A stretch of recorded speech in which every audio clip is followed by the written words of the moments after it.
Introduction. Host. Hello and welcome back to Diagnose and Fitness, where we talk about health, wellness, and everything in between. I'm Dr. Hamza, and today we are diving deep into the critical topic mental health. Despite increased awareness, mental health is still surrounded by myths and misconceptions that create stigma and prevent people from seeking help. In today's episode, we will break down these myths, explore the truth behind them, and offer practical advice to improve mental health well being. Joining me today, Mr. Ahmed, who has some questions and personal insights to share. Welcome, Mr. Ahmed. Thank you for having me, doctor. Mental health is a such important topic, and I think a lot of us don't fully understand it. I'm excited to learn more and help others understand it better too. What is mental health? Let's start with the basics.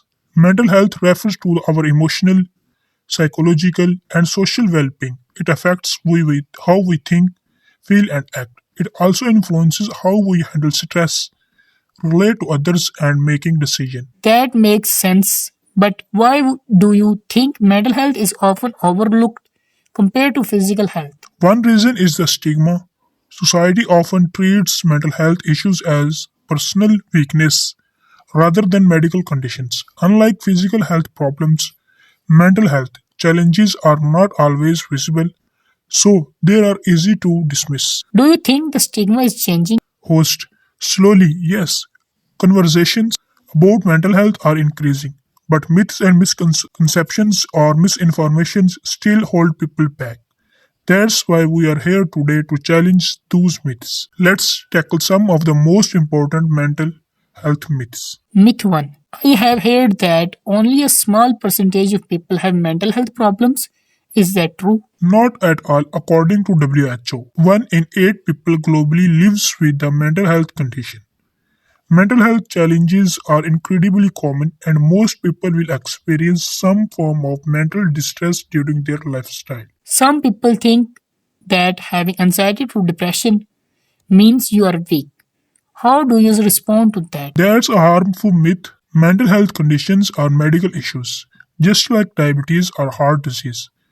They are caused by a combination of biological, psychological, and environmental factors, not personal weakness. Some of my friends think therapy is only for people with severe issues. Is that true? Not at all. Therapy is for everyone who wants to improve their mental health well being. You don't need a diagnosis to benefit from taking to a professional. It's like going to the gym for your mind. Do kids really struggle with mental health? Or not they too young to be affected? Unfortunately, children can and do experience mental health challenges. Conditions like anxiety, depression, and ADHD often start in childhood. Early intervention is the key to help them thrive. Now that we have busted some myths, let's talk about how to combat stigma and seek people help. I think a lot of people are afraid to admit they are struggling. How can we change that? Start by normalizing conversations about mental health, share your experience, encourage others to seek help, and treat mental health conditions the same way you would physical one. Remember, it's okay to not be the.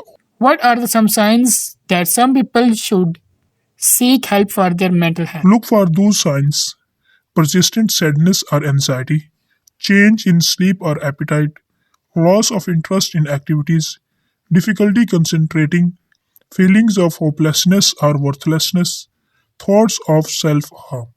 If these symptoms last for more than 2 weeks or interfere with daily life, it's time to seek professional help. Let's share some practical tips for maintaining good health of mind.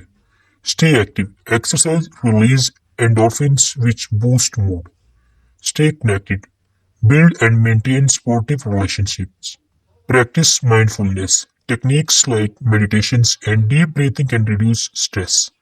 Set realistic goals. Break big tasks into smaller, manageable steps. Limit screen time, especially on social media, which can impact self esteem.